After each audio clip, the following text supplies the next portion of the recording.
pour que je vous présente mes derniers achats qui sont tous dans cette boîte qui attendent pour certains depuis janvier que je vous les présente. Du coup, je les ai pas encore lus. Résultat des courses, il faut que je fasse cette vidéo pour pouvoir les mettre dans ma bibliothèque ensuite et pour pouvoir surtout les lire.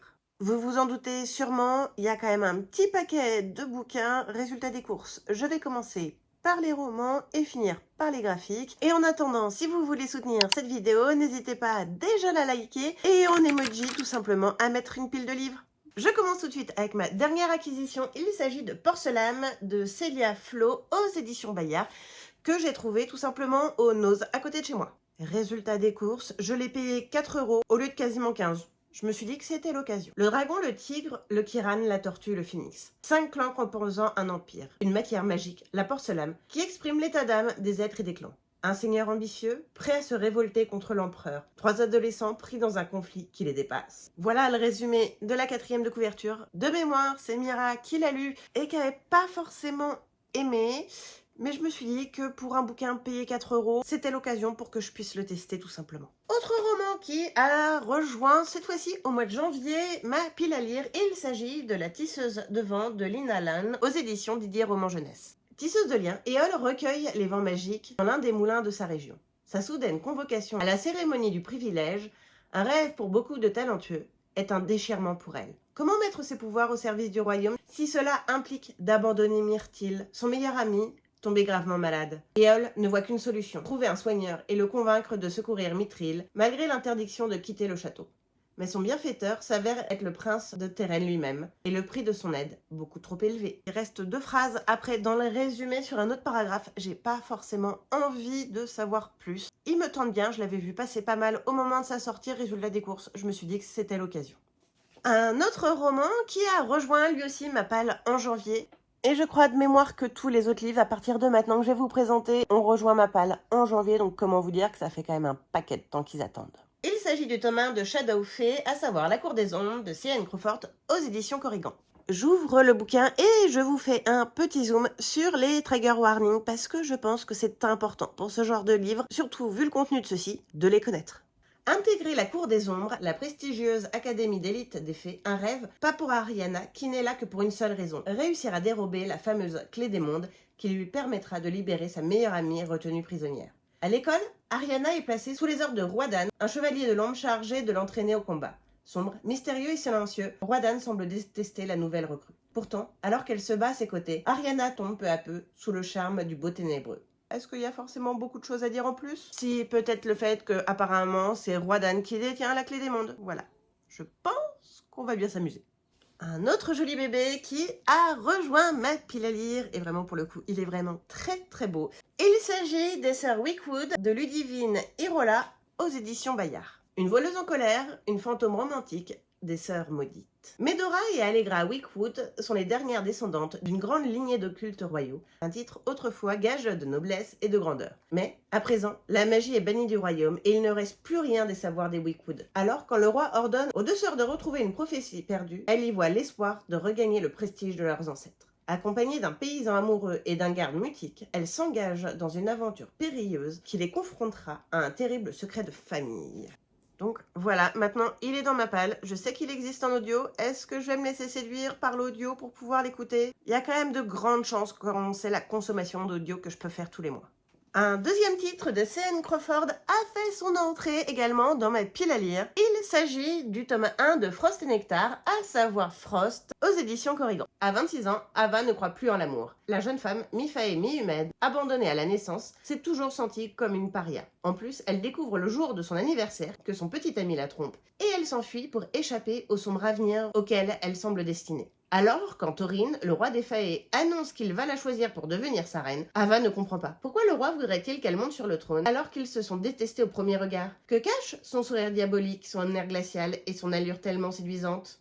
Voilà, j'ai entendu des bons échos. De mémoire, les premières scènes sont assez rigolotes de ce que j'avais cru comprendre. Maintenant, il rentre officiellement dans ma pile à lire et du coup, je vais pouvoir le lire parce qu'il me fait vraiment très très envie. Un autre joli bébé qui est rentré dans ma pile à lire, il s'agit de Magie et Sentiments, les savoirs de Longwand d'Ariel Holz aux éditions Slalom. Alors pour le coup, celui-là, je vais pas vous lire la 4e de couverture parce que j'aime bien les textes d'Ariel Holz. J'ai à chaque fois passé de très bons moments et j'ai pas envie de me rappeler de quoi ça parle. Mais à la place de vous lire la 4e de couverture, admirez ce joli jaspage, voilà, j'ai craqué. J'aurais pu simplement l'écouter en audio, mais je me suis dit que s'il me plaisait, passer à côté de ça, ça aurait été vraiment dommage. Autre livre reçu, et pour le coup, merci à Kimi de Kimi Collection, car je l'ai gagné lors d'un de ses concours. Il s'agit de Spark of Everflame de Pen Call aux éditions Calix. Alors, encore une fois, un joli bébé avec un joli jaspage. Dans un monde colonisé par les dieux et gouverné par les descendants, leur cruelle progéniture, Diem Bellator aimerait échapper à son misérable quotidien. La disparition soudaine de sa mère l'oblige à entrer dans l'univers sombre des descendants afin de percer les mystères qu'Auralie a laissés derrière elle. Contrainte de participer à la guerre civile qui s'intensifie, Diem devra naviguer entre les règles du pouvoir, de la politique et de l'amour pour sauver sa famille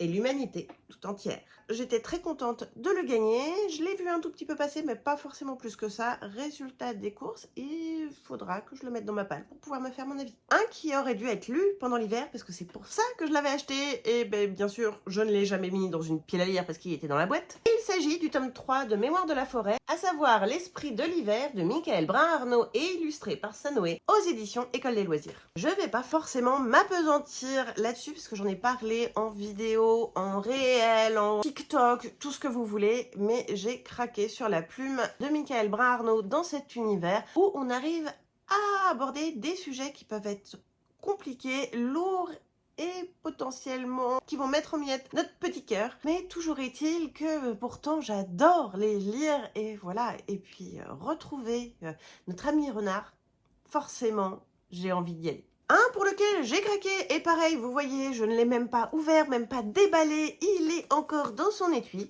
Il s'agit de Wild Sky de Zaya Feli aux éditions Lost Kingdom. Et Kimi, si tu passes par là, c'est vraiment de ta faute si j'ai craqué pour celui-là parce que c'est toi qui en as parlé, reparlé, re-reparlé, dont un live. Donc voilà, je sais que ça parle de dragon, je sais que Kimi l'a adoré. Résultat des courses, il est dans ma palle, j'ai pas envie de relire la 4e de couverture et que très certainement, peut-être pas au mois de juin, mais peut-être au mois de juillet, ce gros bébé sera lu. Autre livre qui est rentré dans ma pile à lire, il s'agit de Toi, Thésée contre Minotaure de Pascal Perrier aux éditions Scrineo, et ce livre est un petit peu particulier parce qu'il s'inspire des livres dont vous êtes le héros. Ce que j'aime bien d'ailleurs, c'est qu'à l'intérieur, on a la fiche de personnage, résultat des courses. Si jamais on oublie quelque chose, on peut s'y référer. Petit bémol pour moi, j'écris jamais là-dessus. Je n'arrive pas à écrire sur mes livres, sauf raison très particulière. Du coup, je pense que je vais me faire un post-it quand je vais le faire. Et donc, si vous avez des jeunes qui aiment la mythologie et pouvoir être maître de ce qu'ils lisent, franchement, je pense que ça peut leur plaire. J'avais lu il y a quelques mois le tome 1, le tome 2 vient de rentrer dans ma palle. Il s'agit donc de Victor d'Aboville et l'île des Passe-Murailles,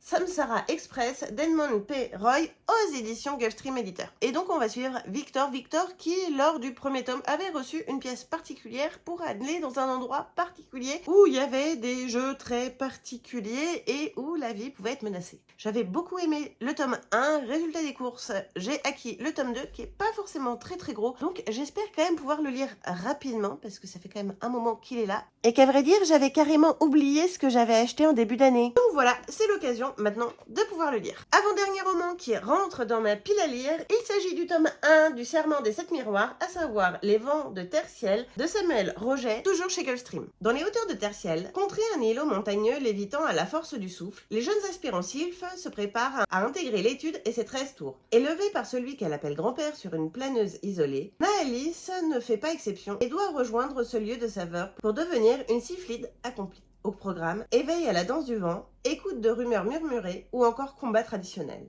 La chevelure rose de Naëlys, si différente de celle des habitants du ciel, lui rappelant constamment ses origines mystérieuses, lui vaut très tôt la suspicion acharnée de la directrice et les moqueries de ses camarades. Si l'adolescent doit faire ses preuves pour se faire accepter, ce n'est rien devant la véritable épreuve qui l'attend. Confronté à des phénomènes étranges et d'inquiétantes visions, Naëlys comprend que des forces anciennes, au sombre dessein, sont sur le point de s'abattre sur son monde. J'aime bien ce côté chatoyant. Je pense que je vais passer mon temps à m'amuser à faire ça quand je l'aurai dans les mains. Mais voilà, c'est du Gulfstream. Je fais complètement confiance à cette maison d'édition qui m'a rarement déçue sur mes lectures. Il est là maintenant, il n'y a plus qu'à lire. Dernier roman qui a intégré ma pile à lire et qui, je crois, s'est fait un petit peu écraser, surtout qu'il est tout flop, flop, flop, flop, flop. Il s'agit de Bouche cousue de Maëlle Pau aux éditions Le Livre de Poche. Pour le coup, c'est Mira qui en a parlé et qui avait su me convaincre à l'époque. Je ne l'avais pas trouvé d'occasion parce que je ne voulais pas et je ne peux pas en ce moment me permettre de mettre des 1000 et des 100 dans des livres. Résultat des courses, quand je l'ai vu d'occasion, je l'ai pris. Et on va suivre la confidente de la famille royale qui entend du coup beaucoup de choses, mais de ce que j'ai cru comprendre,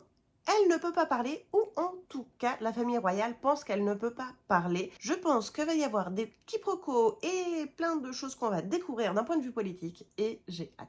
Passons maintenant au graphique et j'ai craqué pour les tomes 5, 6 et 7 de Couple of Cuckoos de Miki Yoshikawa aux éditions Pika Éditions, où on va suivre un couple arrangé parce que en fait il y a eu un échange de bébés à la naissance et du coup la fille s'est retrouvée dans la mauvaise famille et le garçon s'est trouvé dans une autre famille. Quoi de mieux pour réunir les deux familles et que les parents soient un peu les parents de leur bon gamin que de faire un mariage arrangé. J'avoue, je me marre beaucoup dans cette histoire et c'est très rigolo et je veux la continuer. Donc voilà, 3 nouveaux tomes arrivent dans ma pile à lire et maintenant, il n'y a plus qu'à. Parce que Kohan adore Senseiya, nous avons pris le tome 1 de Dark Wings aux éditions Kurokawa. Je ne sais pas du tout de quoi ça parle. On a vu que c'était un nouveau Senseiya qui était sorti et je me suis dit que ça pourrait lui plaire. Du coup, je vais en profiter, soyons honnêtes, pour le lire. Et si ça plaît à au moins un des deux, nous allons continuer la suite. Un que j'avais vu passer chez Mira également, il s'agit du tome 1 de Twisted Wonderland, la maison Urslabiul,